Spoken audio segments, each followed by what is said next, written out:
You are listening to KeyStone's Stock Talk Show, episode 312.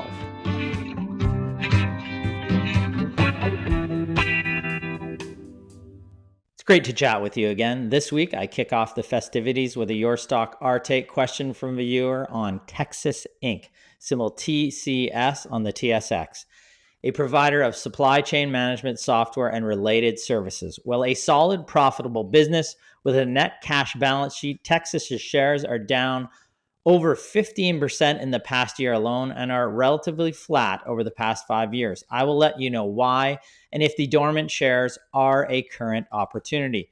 Brennan follows up a segment he put together recently on his beloved garbage stocks, answering a viewer question found in the comments section on Waste Connection, symbol WCN on the TSX, which provides non-hazardous waste collection, transfer, disposal, and resource recovery services in the US and Canada. Once again, Brennan wastes your time looking at garbage on your behalf. Brett is sick as a dog this week and plans to be back next week with a vengeance. Okay, let's get to the show. I welcome my co-host, one half of the Killer Bees, Brennan. The Killer Bee. You're just a killer bee today, huh? I'm just a killer bee today. Yeah, I mean, you're a little under the weather too, right? But not as much as Brett. Brett can hardly speak. Yeah, I think I'm like about, maybe 5 days ahead of where Brett's probably at with this current cold. You guys got to stop sharing milkshakes in the office. I haven't even seen them, and that was the joke, is Brett was saying, because Ryan and myself and Rahil, we were at the Small Cap Discoveries Conference in Vancouver last week, and Brett was saying that I gave him the cold, even though Brett wasn't even there. But overall, that conference was great. We had 15 plus meetings with management teams. Yep, conference is good. We caught up with some management teams of a couple, that we know in coverage right now. Teams that we've interviewed in the past, and a couple new companies. There were some companies in there that were interesting to us. I'm not sure if there's going to be any new buys. There's one company there that we're monitoring closely. We like long term. If it comes into a buy range, which we think it might over the next 6 to 12 months. It's cash rich, oil services company that may make it into coverage. So we're constantly monitoring these companies to get them at a good price where there's a margin of safety, particularly in that sector, as it can be highly fluctuative, and the demand in the near term is driven by end market demand. And when, with oil lower right now, the demand is slack. If we get an opportunity to buy that company, it may be a company we add for clients over the next year. Yes. Yeah, and it's always good to talk to people in the industry as well. We're actually going to be in Toronto in 2 weeks as well. So there is a conference out in Toronto. Any of our listeners, viewers out that way, perhaps we'll see you in town. It's the Planet Microcap in partnership with the Microcap Club. There's a lot of micros in there. But yeah, they'll be in. It's at the Arcadian Loft, I think it's called. So. Interesting event. We'll probably do another, 15 plus interviews at that event. Thankfully, Brennan will not be there. It'll be Brett and myself, and hopefully Brett will be over his cold by then, and we can, so I don't come away absolutely sick as a dog as he is right now. Anything further that we want to talk about, or should we just get into the show? What do you got? Just another thing that we can say. This is more, you're following it closer than I am, but the Jays won. Oh, yes, the Blue Jays. Congratulations. Beat the Yankees, which is always awesome. Going now into the second round, we'll get an actual 7-game series, which is great. It's most fun I've had watching baseball in a couple decades. But I go back to when Joe Carter hit the home run to, I think it was 92, 93, back-to-back series. And awesome. We're not anywhere close to that yet, but it's great to see a series win, see them win their division, and then follow through and beat the hated Yankees, which is awesome. And yes. So we'll see how we can carry forward to next round, and hopefully Bo Bichette comes back. I know Brennan is sitting there saying, "Please, Bo, come back." Yes, right? Please, Bo. I know my auntie's always talking about Bo. She loves Bo. So auntie loves Bo. Yeah. And then as well, hockey started. So, I'm looking forward to that, even though the Oilers lost to the Flames last night. But what can you do? I get to invest myself in the Canucks over the course of this year and then instantly have regret, I'm sure, as the season starts with a thud. But we'll see. 18-year-old rookie Braden Coots is coming into the lineup. So we'll see. Brennan is following him closely as well. Yes. So are the other guys. They love all of these sports. Like that's go team. Yep. Awesome. Okay, so should we jump into the poll the question?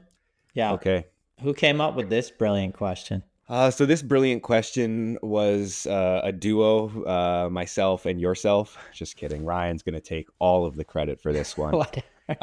This is the simplest. It is quite simple, but I was happy. We got 100 votes on it, and the question was, would you rather invest in a stock trading at, and then we had the answers here: $1,000 per share, $100 per share, $1 per share, and it doesn't matter. With the majority, 65 people saying that it doesn't matter. And second place was 21 people saying $1 per share. But, I also wanted to highlight just underneath, we got a comment on it by Randall Wilson, which, just says it depends on how undervalued it is. And, Randall's really getting to the point here where, don't confuse price with value. And, I was pleasantly surprised. I was pleased with these results, seeing that most people said it doesn't matter because it doesn't matter. Hopefully we're trying to pound that into our clients' heads and get it through. As an extreme example, there are many stocks out there that, have a price of above $1,000 that are far better value than some 10-cent stocks. Okay. Mm-hmm. And most 10-cent stocks, to be honest. And so it's price is what you pay, value is what you get. We've been recommending the Alphabets and the Microsofts of the world for 5-8 years, and they've gone 5 and 4.5 times the original investments. We had clients say, "Why would you buy Microsoft at $100? That sounds too expensive. Then why would you buy it $200? Why would you buy it $300?" Now it trades well over $500. Similar with Alphabet. It is, it's not price. You cannot focus on price. It's the total dollar amount you're investing. And we get investor questions all the time, and I get it. I understand it. We need to educate on this, but they think, well, I can only buy 10 shares of this company. It doesn't matter the amount of shares you buy. It's the same amount of capital deployed. If you have a $200,000 portfolio and you're buying 10 stocks and you're buying 20,000 in each stock, it's just the total dollar amount you're put in, not the amount of shares that you should be concerned about.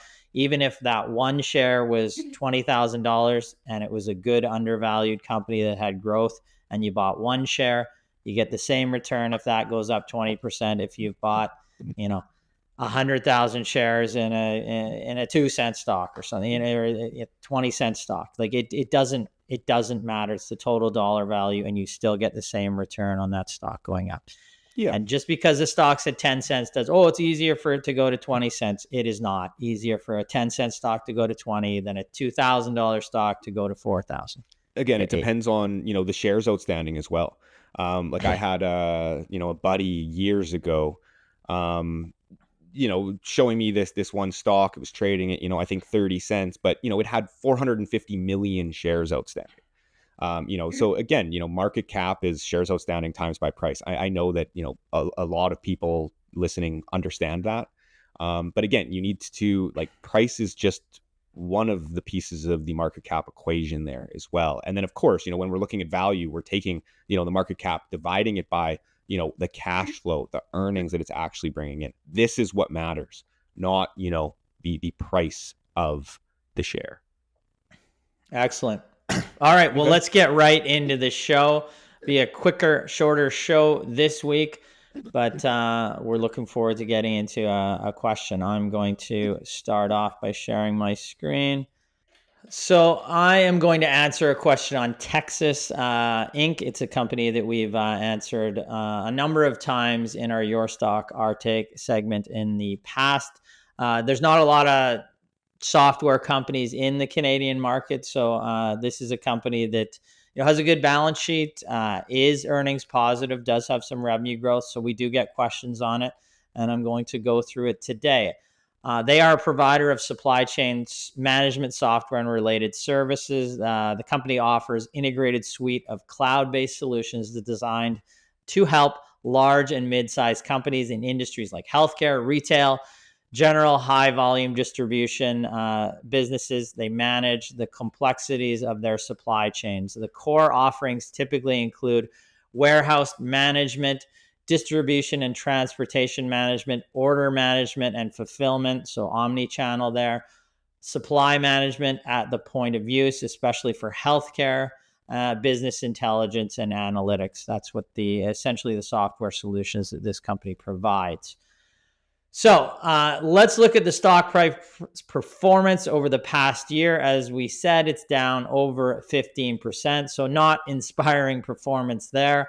Let's look at it over the past 5 years. It's actually down just over 3%, about 3.5%. Again, not good at all. So one would assume that the company's revenues are declining, but that's not the case here. This chart actually shows rather consistent upward trend in annual revenue for the company. It's not high-end growth, but compounding annually at about 9.42%. But it is growth nonetheless, from around $123 million in 2021 to close out fiscal 2025 at $176.45 million. So that we have to say here, because of the declines, that must mean the company is losing money. That's not the case either. We do see this is EBITDA over the last 5 years, so there is positive EBITDA. This is and there is positive EPS as well. And we're going to look at the Q4 financials in a second. So the company's making money. It's not a terrible business, but the stock, again, is not performing. It does not appear to be a bad company. So why is the stock performing poorly? I'm going to look again right now at the last quarter, but the two main issues that I see with the business they kind of emerged in the last chart there I had up on earnings. That being a lack of per share cash flow or per share earnings growth. The second is valuations. Every time I'm asked to review TECSYS, I say it's a solid business with a solid balance sheet, but it's just too pricey given its growth rate. I have noted inconsistent earnings in the past as well. As Brennan has reviewed the company, he's noted the same thing. So let's get to this quarter.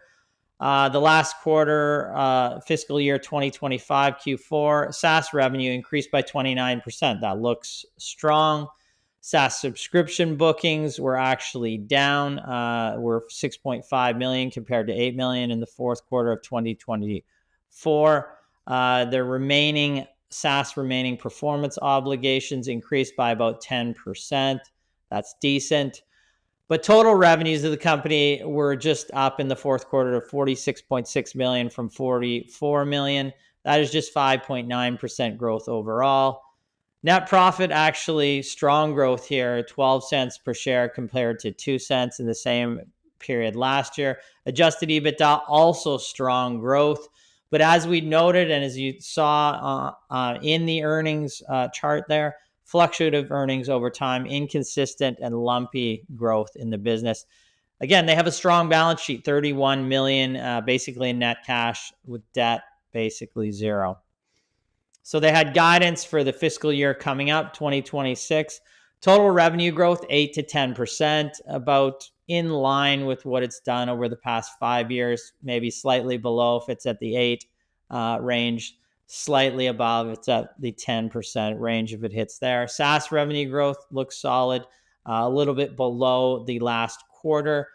Adjusted EBITDA, though, the margin is expected to be down over the previous guidance. And this is low for a software-related company. So let's look at those valuations. I hinted that they are high, as you can see here. The PE based on adjusted forward 2026 expected earnings is 81 times, around in that range. And the EV to EBITDA is 30 times. This is despite the stock kind of coming off over 15% over this year. So generally high multiples given the growth. simply the conclusion here, it's a solid business, 10% compound annual growth on revenues. SaaS is increasing, but margins remain softer. At times in the software segment, we see some SaaS companies really foregoing profitability to try to grab market share. It looks like, profitability, the margins are lower here. It could be that type of scenario going on. So buy or sell. Despite the share price slump, we're not buyers given the high valuations relative to the growth. And we have no position in the company now. But I think the company serves as a good example as we go through hundreds of companies right now on a monthly basis. We're doing a cash rich report, which goes out at the end of the year. We end up going through over 3,000 companies in the Canadian market for that. TECSYS is kind of a solid reminder that even for solid businesses, you can't just pay anything or any multiple for the stock, or your returns over the mid to long term will not be strong. This company is traded at a massive premium. The growth is decent, but the underlying earnings have been spotty. They're making money over time, but the growth in terms of per share cash flow has not been there consistently. And now you're still being asked in these market conditions to buy this company at a significant premium. Now, there are forecasts into 2027 for them to have a jump forward in earnings. I have seen these about 2 years forward for the past 5-8 years. It's never been able to achieve that real jump forward in terms of earnings. If it can, then it probably deserves a higher multiple. Until it can, you're paying a premium for a company that is not growing earnings at the rate that would allow it to actually justify that premium. Yeah. Like you had mentioned, I've looked at the company before and wrote a monitor report at the beginning of 2022 on the business. And at that time, these are trailing figures. So Ryan was citing forward. But at that time, it was trading at a trailing enterprise value to EBITDA multiple of about 36 times and a trailing price to earnings multiple of about 105 times. This was when the stock was trading around $40 per share or a little under that. So, just kind of close to the same place that it's in right now. And this, again, was after about a 30% or about 40% decline through the end of 2021 that we saw. Again, we saw that decline and it was still pricey. And, in this same report, we looked at VitalHub as well. I had written a monitor report on VitalHub at that time at, around $3. And again, it was a monitor report then, but we continued to track the business. It wasn't trading at absolute ridiculous multiples. But there's a business where, we eventually shifted into a buy. It was a great buy for clients. But we just, saw better growth at a reasonable price. And that's what we're looking for our clients. Yeah. And I think the trailing price to cash flow on TECSYS right now is above 35. The trailing PE is 120 in that range, right? Juxtapose that to when we were able to buy VitalHub. It traded in terms of trailing and forward was lower, but trailing was around in the range of 10 times multiple. So less than a third of the multiple, with organic growth that was higher, with acquisition related growth that was higher. And you wait for the right time to buy a really solid company. Perhaps TECSYS comes in a range and starts to increase earnings that it looks more attractive. But, to justify these multiples, they likely have to start growing at 30% plus. They're growing at 10% or lower, and they're guiding towards that. I think the business is a good business. It's very much needed in the supply chain segment. They do grow the top line. You're paying a significant premium, even though the stock has come down. So it probably is range bound between 25 and maybe 60 if it gets a bid and some excitement. They have a good quarter. But can it sustainably grow from the $35? We're looking for a stock that trades at reasonable valuations that can grow from $35 to like $150 over a 5-10 year period. This company doesn't have the growth rate to get there at this stage. Mm-hmm.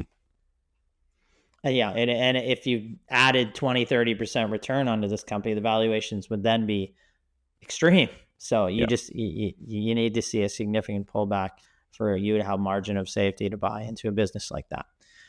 All right, let's move on to, Brennan's really just going to waste our time now. He's going to look at Waste Connections, not an absolute garbage stock, but in the garbage stock realm that Brennan just really loves to play in. Yes, no, this is true. Or punny. I'll take it away. So yeah, we did, Thank like God. I said, or like Ryan said a few weeks ago, I did a segment on garbage stocks, and underneath that YouTube video, Thomas asked for a review of Waste Connections compared to Waste Management. So let's take a deeper dive into these businesses. Now, Waste Connections, WCN on the TSX, currently trading at a price of $241.20. Again, these are quoted in Canadian right here. $62.6 billion market cap and a dividend yield of about 0.72%. Waste Connections provides non-hazardous waste collection, transfer, disposal, and resource recovery services in the US and Canada. And Waste Management, which is WM on the New York Stock Exchange. Again, these are all here are quoted in US dollars. Price of $219.98, a market cap of about $87.7 billion, and a dividend yield of 1.52%. And they provide waste collection, hazardous and non-hazardous, transfer, disposal, and resource recovery services in the United States, Canada, Western Europe, and internationally. So let's get into it here. Looking at their performance at their performance from early 2024, Thomas is 100% correct. Waste Management has outperformed Waste Connections by about 10%. But if we zoom out and get a snapshot of the last decade, Waste Connections has actually outperformed Waste Management by about 175%, with Waste Connections returning 750% and Waste Management returning 575%. Looking at their footprint, both Waste Connections and Waste Management have significant exposure to the U.S., but Waste Management's exposure to the U.S. is more significant at 95%. Another difference between the two is that Waste Management has under 1% of their business within the U.K. and Ireland, whereas Waste Connections is just located in North America. And again, both are very similar, with most of revenue coming from commercial and residential. But Waste Management also has some other lines, such as their healthcare solutions, where, from my understanding, they, again, are actually dealing with more hazardous waste in that division. Now, if we look at their recent financial results, first with Waste Connections, these figures are all in US dollars. Revenue was up 7%, which was driven by solid waste pricing, but reported volumes were down 2.6% as they were shedding underperforming contracts. The year has already been an outsized year of acquisitions, adding approximately $200 million in annualized revenue, and management has been talking about significant acquisition deal flow, expecting to close another $100 million to $200 million in acquisitions later this year or by early 2026, with more to follow. And looking at earnings per share, it was up 5% to $1.12. Looking at Waste Management, again, quoted in US dollars here, revenue was up 19%, driven primarily by their recent acquisition of Stericycle, and higher yield in their collection and disposal business, as well as higher volumes primarily in their landfill, recycling, and waste management renewable energy business. Earnings per share was $1.80 per share, up about 6% from the same period last year. And management noted the increase in earnings were primarily a result of reduced operating expenses as a percentage of total revenue due to operating efficiencies and cost controls. Now, looking longer term, we can see, first looking at Waste Connections here, the company has a revenue compound annual growth rate from 2015 to 2024 of about 17%. Cash flow from operations compounded at about 16% over the same period, and the dividend has compounded at a rate of 14%. Looking at Waste Management now, revenue has a compound annual growth rate over the same period of about 6%. Cash flow has compounded at 9%, and the dividend has compounded or has a compound growth rate of about 8%. So looking back, when we were looking at the long-term stock price performance of the businesses, to me, it makes sense to why Waste Connections has outperformed by about 175% over the last decade, given its better growth. But it is also a smaller business at roughly half the size of Waste Management. So again, it just does make sense considering the law of large numbers. Now, before I move into the guidance, let's quickly look at their balance sheets. Waste Connections has a trailing net debt to EBITDA multiple of about 2.8 times, while Waste Management's is about 3.4 times. If you recall my last video, GFL's was at about 3.8 times, but they had targets to bring it down to about 3 times. So Waste Connections balance sheet is slightly better than Waste Management's and GFL's. But again, all these businesses are quite similar. If we look at the share counts, both have been slowly buying back shares over the time. We can see that here. And now moving into each of the companies' fiscal year 2025 guidance. So Waste Connections revenue is expected to be up about 6% compared to last year, while net income is expected to be up 85%, adjusted EBITDA up 7.5%, and free cash flow up 7%. And looking at Waste Management, revenue is estimated to be up 15%, which organic growth is looking to be approximately 5%, and acquisitive growth being 10%.